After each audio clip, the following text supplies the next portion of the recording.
Welcome into a special edition of Locked On Astros. I'm joined by none other than Mike Stanton. We're going to talk about Arrighetti. We're going to talk about JV and the command that Joe Espada has over this team. Let's get started right now. Jainer Diaz, this is Locked On Astros.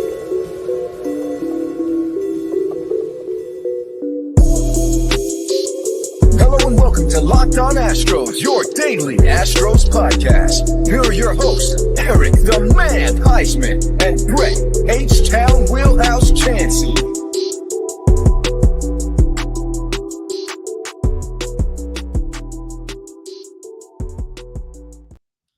Hello, everybody, and welcome to another edition of Locked On Astros. I'm H-Town Wheelhouse. You can find me at H-Town Wheelhouse at X, Instagram, and TikTok. You can find the show at Locked On Astros on X, Instagram, and Facebook. We're always positive, always Stros. Look, thank y'all for tuning in. You know, I had to bring my friend in, Mike, because we always love it when you come and hang out with us because we love to hear your knowledge and just your experience in the game is second to none. Mike, tell everybody where they can find you. We know you're not an avid Xer, I guess they could say. No, I am not on there. But go ahead and tell them where they can find you. Yeah, the only place you can find me as far as social media is concerned is Mike Stanton 29 on X, formerly known as Twitter. Most of the time, you ask me a baseball question, I'll answer it. Anything else, it's probably going to get ignored. Actually, what I tweet more, well, I guess it's not tweet. What I X more than anything else, what I post is usually the keys to the game when we're doing pre and post game. So yeah, that's where you can find me on X. Mike Stanton 29. Awesome. Thank you so much. And again, thanks for joining us. I just got to say, this episode is brought to you by FanDuel. Make every moment more. New customers join today. You'll get $150 in bonus bets with your first $5 bet or more if it wins. Visit FanDuel.com/lockedon to get started today. So we've got, as of right now, when we're recording this, we have 3 games under our belt. The next game will be Tuesday. So this will air on Monday night. Before that actually, there's a game Monday, Tuesday, and Wednesday, but the Monday game won't be aired on the Space City Home Network. The Tuesday game will. Right. And we got a lot to talk about. There was a lot of good things that I saw that happen in spring training games. Now, I know we can't get too excited about successes or failures at this point because we're literally just getting out of the starting gate. So I'm going to have to temper my excitement here. If I get too overwhelmed with excitement, Mike, make sure you pull the reins on me. But we got to start out with I think probably one of the most integral parts of this team, or could be this year in 2024, and another postseason run to the World Series is none other than Justin Verlander, who's going to be a first ballot Hall of Famer. Coming into the camp, everybody came in, Javier came in, lost weight, looked good. LaGrassa is all ramped up. He's looking more toned than he's ever looked. Bregman's healthy. We know the other guys that are ailing, but now all of a sudden, Pena's got a new swing, or at least a new setup. Yeah, he's compact. But now we're hearing that Justin Verlander is off schedule, and he's not spinning anything. He's throwing flat ground fastballs. You're a former pitcher. He's 41. Okay. How concerning is this for the Astros? Is there any time to panic, or is it too early? And is it good that it's happening now rather than later? Yeah, it's too early to really even consider panic right now, just simply because, all the reports, things are progressing. Now, we really don't know what's wrong. I don't think there's any, there's no physical issues. I think he has looked at his driver's license and done the math and knows that he's 41 years old, a couple years off of Tommy John. And I think it's just one of those situations. He is taking it slow, as he should. I think he's got a job in that rotation. I don't think he's fighting for a job. So I think that it's just one of those things that he is really trying to be smart about how much work he's going to do. And I can't even say he's not going to be ready for opening day yet. If this goes along, goes another week or two, and now all of a sudden he still hasn't faced hitters, now opening day may be in jeopardy. But I just think it's one of those things that he is just really trying to keep himself healthy and save himself for the regular season. It's just it's kind of refreshing to have a guy, especially because if you go back and you look at JV in the past, I mean, this guy is the ultimate workhorse, especially when you look at what he did in Detroit. I mean, just through and through the innings, the pitches, and it all counts. It all builds up. So I think that's all he's doing. He's just really trying to be conservative. And we know the Astros in situations like this, where there's maybe not even an injury, there's just maybe an issue, that they love to be conservative. They're going to always err to that side. And I think that's what's going on with JV. Right, because it's interesting that you put it that way, because there's a difference between, like you said, an injury and an issue. Mm-hmm. Because they talked about there's an issue when he came in with his shoulder, but they didn't say injury. So you're correct in that. But he said also, and this is, a couple of things he says kind of gives me a little bit of pause. He does say, I'm bouncing back pretty good. Yes. Everything is kind of going the way I would like. That's good. I'm trying to stay out of my own way. I'm trying to listen to the trainers while they pull in the reins, kind of like I'm telling you to pull in the reins for me on any doomsday theories or excitement. He said, we've still got time. Obviously, it's tight, but things are progressing. It's kind of like the same as I'm doing with the rehab right now, day by day. Mm-hmm. We're not even looking a week or 2 weeks out. It's hard to forecast anything. So what he's telling me, what he's telling us, is he doesn't even know what's going to happen. It's literally going to be, you woke up today, JV. Joe Espada's going to walk up to him. How you feeling, JV? And JV's going to report to coach. And then the next day, JV, how you feeling? Right.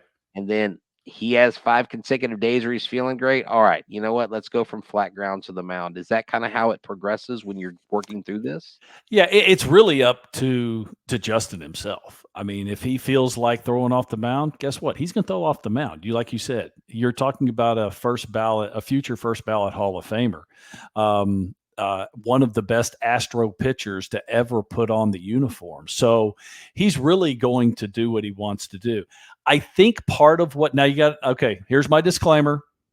I have no inside information other than I played a long time and I know how these guys think. I was one of these guys.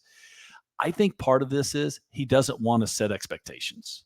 If you remember when he got Tommy John, he actually said, I'll be back at the end of the season next year and in the playoffs. Well, it didn't work out that way. Right. And I don't want to say he took any heat. He probably put heat on himself because he wanted to be back for the team. Yeah, exactly. But I think this is one of those situations that he's, it's kind of like listening to we're not going to go to politics. We're not going down that rabbit hole, but you got to read in between the lines, like you're listening to a politician. And what it's telling me is, that he's bouncing back. Everything seems to be on schedule. I just feel like he just doesn't want to put any expectations on this. And if everything goes correctly, then he should be right where we want him to be, which is the top of the rotation. But if he does have a little setback, he doesn't want to put up with that Pandora's box. So let's just go ahead and play it really conservative with what we say right now, and we'll see where we are in a couple weeks. Right, exactly. And after we talk about eBay Motors, I want to ask you, because this is something Eric brought up on the show the night before, is he says maybe this is something that could actually help someone like Framber Valdez. But we're going to talk about eBay Motors before we move forward. So let's do that real quick. Folks, this episode is brought to you by eBay Motors. Thank y'all for tuning in. H-Town Wellhouse here for Locked On Astros and eBay Motors. Let me tell you, millions of parts for your MVP. Why not? Passion, drive, and patience. What brings home the winning trophy is also what keeps your ride or die alive. eBay Motors has everything you need to maintain your vehicle and level it up to peak performance. From superchargers, roof racks, exhaust kits, LED lights, and more, whether you're into speed, power, or style, eBay Motors has got you covered. With over 122 million parts for your number one ride or die, you'll always find exactly what you're looking for. And with eBay Guaranteed Fit, your part is guaranteed to fit your ride every time or your money back. Because eBay Motors, you're burning rubber, not cash. With all the parts you need at the prices you want, it's easy to turn your car into the MVP and bring home that win. It's like having the Astros lineup. So keep your ride or die alive at ebaymotors.com. Eligible items only. Exclusions apply. eBay Guaranteed Fit only available to U.S. customers. And again, just thank y'all for tuning in. Locked On Astros. Make sure that you go to Locked On Sports Today, the only 24/7 YouTube channel that has sports on it 24/7. So when you're not listening to myself and Eric or myself and Mike or us and Yiner Diaz, and you want to know about the Rockets tearing up the Knicks at home, or you want to hear about Alperen Şengün going off, go to Locked On Sports Today 24/7 on YouTube, the only 24/7 streaming channel. So, Mike, we've got this discussion going on right now about, pitchers being in shape and, coming into camp. Last year, Framber had quite the fall off when JV came into town. I speculated, and I've never talked to Framber about this, but it seemed like JV's coming into the clubhouse and taking over the ace role might have had something to do with his performance. Maybe it was fatigue, maybe he wasn't in shape. But now Framber may get the opportunity to be the opening day starter a second year in a row, even with JV here. Could there be something good, a silver lining, if JV maybe misses a start, or is something like that really non-consequential and these are pros and it doesn't matter who's the opening day starter? Oh, hold on one second. Yep. Okay, go ahead. I You were I was unmuted. muted. Okay. I'm so sorry. Go ahead. No That's problem. No problem. I would love to say, no, absolutely. There's no chance that this has anything to do with anything, but you're dealing with human beings, and Framber is an emotional type guy. You also have to remember now that he's had a whole offseason to accept that Justin Verlander is back in the Houston Astros. It wasn't done, just something that was done overnight, and now he has to deal with it. And I don't know if really it had all that much to do with the struggles that Framber had, because Framber had a very uneven season last year anyways. It wasn't like he was completely lights out, because to tell you the truth, if he was, they might not have had to go get Justin Verlander. They might not have brought JV back. So who knows? So I think that, this situation doesn't have a whole lot to do with Framber. Framber seems to be in good spirits now. He seems to be throwing the ball well. So I think that this is just one of those things that happens. And, when you're dealing with human beings and emotions, situations can play havoc on those emotions. And maybe that is something that happened last year. But I think that, Framber is a veteran pitcher. He is one of the best left-handers in the game, even though he did have that off season a little bit last year. We'll have to see if he bounces back, if he can find that command of the fastball. And I think that was the big issue. I think more than anything else, I thought there was a slight mechanical issue that he had last year that just wasn't allowing him to repeat his mechanics and keep that fastball down in the zone. If you remember, we saw Framber pulling two-seam fastballs inside on right-handers just about every single start. And if you go back to previous years, two-seam fastball is supposed to be away from right-handers. It's not supposed to be on the inside part of the plate. Yeah, I mean, you just give that ball all the more time to travel through the zone, and that bat is going to find that ball if it travels through the zone to it. If it becomes a frequent flyer over that plate, we know. Well, what happens with the two-seam fastball, we'll get a little technical here. When a left-hander throws it to the glove side of the plate, that's inside on a right-hander, the ball doesn't have near the movement as it does when he throws it to the outside corner. So it tends to be more flat. It kind of flattens out. When you keep the ball arm side, so that would be outside on a right-hander from a left-handed pitcher, the ball has a tendency to run more. And that's where Framber has always been. I've said for years that Framber has, and I don't care who the pitcher is, that's in the rotation or in the bullpen. The guy that has the best stuff on this staff has always been Framber, because of the velocity, because of the movement, because of the multiple pitches, the dirty curveball that he's got. And last year, he just had a tough time repeating that delivery and finding that release point that he needed for both the fastball and the curve. Well, and you and I have talked about that, I think, multiple times. I remember one of the first times we had you on with Eric and myself. You had kind of talked about how unrepeatable at times his delivery can be, and then on top of that, if he's an emotional pitcher, Yeah. one of the things too, because they asked Fromber one of his first, I think the first set of questions I heard was, "Are you focused on your velocity?" I think it was Chandler Rome that asked him about his velocity, because he said, "I noticed that when you throw the ball for a higher velocity, your breaking pitches flatten out. So are Right. you working on dialing back?" Can you kind of explain how it flattens? Because you would think if you throw it harder, right, throw it Mhm. faster, it would give more of a shape. But the harder you throw it, I guess the less time it has to break vertically or horizontally, however it's breaking. Is that correct? So what happens with a two-seam fastball? So let's use these two pitchers that we're talking about. You have Justin Verlander, who throws the four-seam fastball at the top of the zone. And then you have Framber, who throws the ball at times even harder than JV, but he's throwing the two-seam fastball, which we lovingly call a sinker. All it is a two-seam fastball.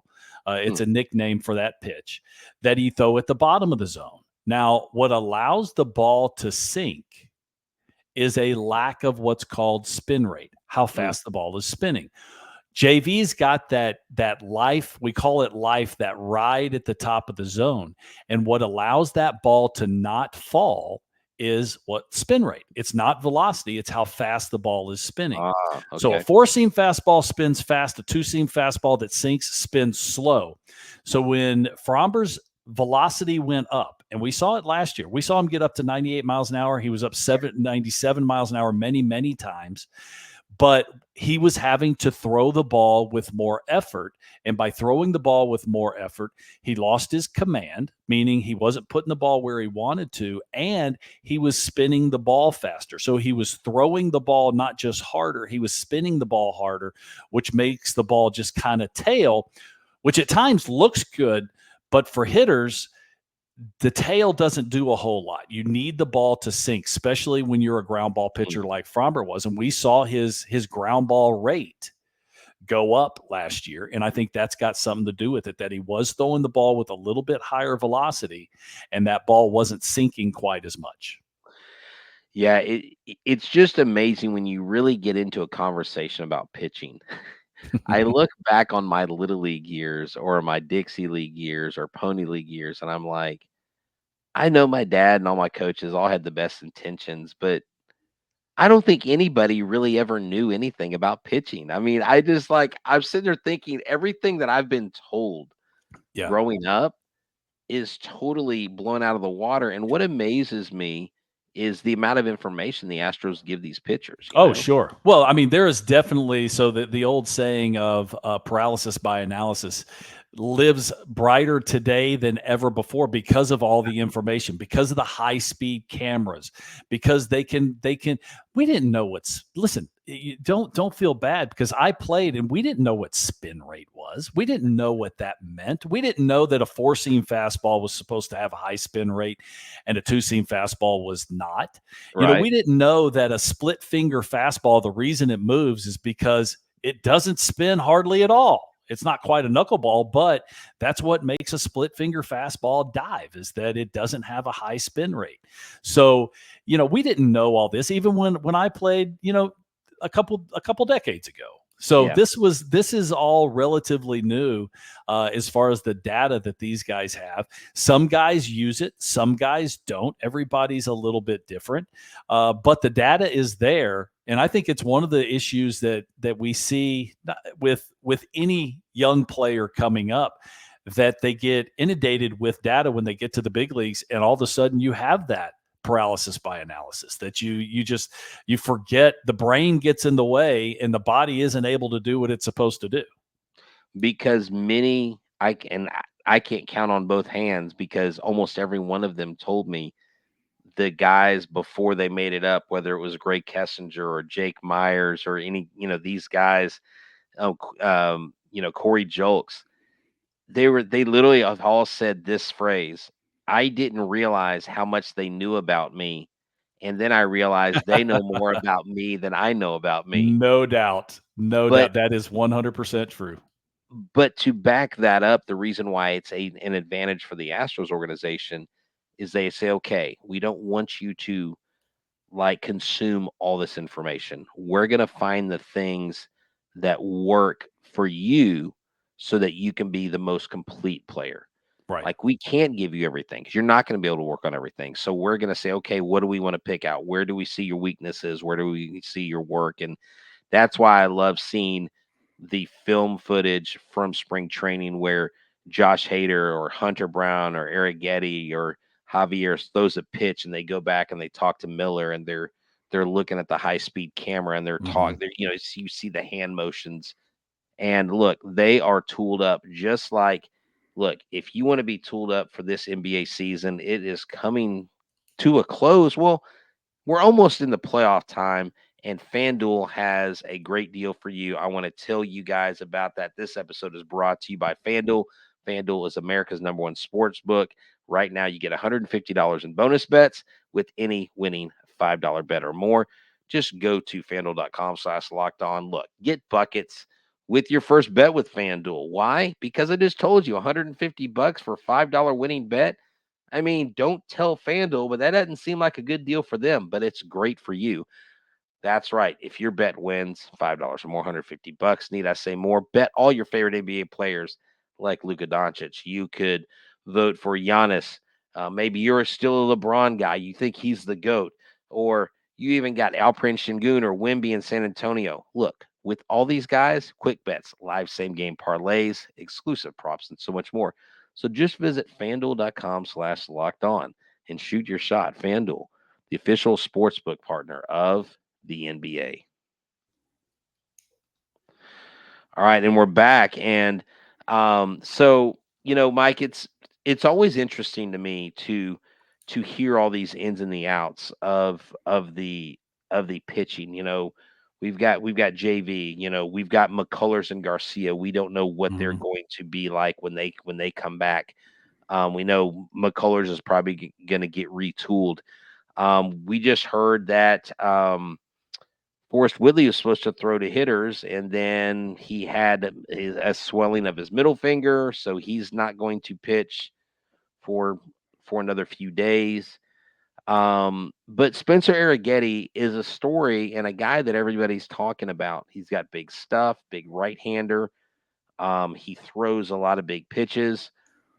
You and I looked at his walk ratio to strikeout ratio. He had more strikeouts than innings last year. Right.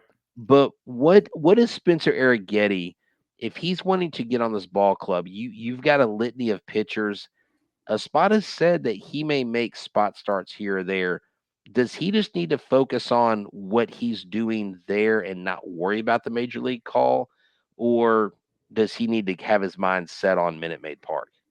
Yeah. Well, listen, you always want to have goals. And when you're a minor leaguer, obviously the goal is to get to the big leagues. I mean, I don't think there's any that's any secret. But I think what he has to do, and this is all pitchers in spring training, all players in spring training, they have to rake their own leaves. They have to mow their own yard. They have to take care of themselves, not worry about, really what Spencer's job is. His job is to put as much pressure on the organization to put him on the big league roster. And there's only one way to do that, and it's not by stuff. It's by commanding the ball, and it's by getting outs. I mean, that's ultimately what's going to put him where he wants to be, which is in the rotation for Houston. The stuff is big. That's why he is the #1 pitching prospect for the Astros. But is there work that still needs to be done? Personally, I think so. I think he needs a little bit more command. He needs to reduce that walk rate. And it's not just about, putting the ball in the zone. He's got to know where the ball's going. You know, that's what you look at at Verlander, you look at Framber when he is at his best. These guys aren't just throwing big stuff. They're taking the ball and they're putting it pretty stinking close to exactly where they want to throw it. That's what makes them makes hitting them so difficult. So, Spencer's got the stuff to do it. There's no dire straits here. It's not like it's do or die right now. Right. But is there some pressure that comes around because of that number one, wearing that number one, which is the top pitching prospect? Of course there is. Right. And we'll see how he deals with that pressure. But I think that he is in camp. I think that's great. He gets a very small taste of what being a big leaguer is like. But there's still some work that needs to be done. He's got to figure out where the ball's going. He's got to learn some control. Got to get the ball in the zone a little bit more. But yeah, there's a big upside there. Now, his locker mate is Justin Verlander. Yes, that is absolutely by design, because they want JV to talk about him. Talk to him. Tell him what's going on. If nothing else, just to be around Justin Verlander. When you got a first ballot Hall of Famer sitting next to you, the information just kind of oozes out of him. Just being around greatness can help a lot, to see what he does to be prepared. Yeah, I was wondering. I was like, wait, is that planned out? Like, yes, like is that something that like Joe Espada and the coaches are like, okay, guys, we're putting together the locker room. Yeah. Who do we need to have feeding off each other? That's Espada, Dana Brown. I mean, the whole organization. Yeah, that is something that is done quite often. That when you have, a young player that not even if he needs any direction, but you just want to have an influence on him. Yeah, you put him next to a Miguel Cabrera. You put him next to a Justin Verlander. Right. I love that. That's great. And leading us into talking about Joe Espada, he's taking the bull by the horns. This guy's answering questions directly. He's not skirting around questions. He's not meandering around what the people want to hear. He's telling you, and what do you think is Joe's? I mean, what is it? I mean, is it just his connection? He's been here, and is that going to be an advantage for him going into 2024 and maybe put the Astros in a much better position to actually win the World Series again with him at the helm? I think that, Joe has been ready for this job for several years now. I mean, he's been under the tutelage of two very good managers, and Dusty is a future Hall of Famer now. So this is one of those things that you look at and you say, yeah, he was ready. To tell you the truth, if all the issues in 2020 didn't happen, Joe Espada was probably going to be the next manager. I agree with that, but with everything that happened, they needed to go outside the organization. They needed to bring in a big name. They needed to bring in a big personality. And of course, Dusty was the guy that they chose, and rightly so. But Joe has been he has been ready for this for a while. And, this is not new to him. I think that talking to the media, I know at Space City Home Network, we've talked to him many times over the years. Back when we were AT&T, he's always been upfront. He's always been articulate. He's always been a communicator, and I think that's why he's there. I think the only real issue he's going to have is that once he does get into regular season games, it's one thing being a bench coach. It's one thing being a third base coach. It's another thing being the manager making the calls. And there may be times that the game speeds up a little bit. When you're the one making the calls, you're the one that's going to have to answer the questions later. It's different than just giving your opinion as a bench coach. So, but I think he's even ready for that. I mean, I think exactly. There was probably no one there was no first time manager out there that is more ready than Joe Espada. And I think we heard from Dana Brown on the broadcast today, and Dana was saying that, we wanted to do our due diligence but we knew who the right guy was, and that was Joe. Yeah, it's like it was kind of this inevitable choice, but you did have to let the system play out Yes. because you afford people chances out of professionalism, and that can maybe help someone out. Hey, man, another team calls. Hey, Right. he had a great interview, and that can help another guy because they all want to help each other succeed. No doubt. The thing, and you and I talked about it pre-show that Joe knows these players. He didn't have to come in and build relationships. And Right. I think that right there, you don't have to bridge a gap. You don't have an unknown. You know what you got. And so He's been in the organization, yeah, so he yeah, knows the ins and outs, the analytics department. He's got a relationship with Dana Brown, got a relationship with Jim Crane. yeah, Like I said, this could not have been, even though he was the right player, it was also the easiest call. Just simply because he doesn't have to come in and learn anything. He's already there. Heck, he's been a big part of it all the way through. So, that's a huge part of him being here in spring training is that, he's not learning. Yes, he's learning how to be a manager, but he doesn't have to build a relationship. He doesn't have to get that trust factor built from the players to the manager.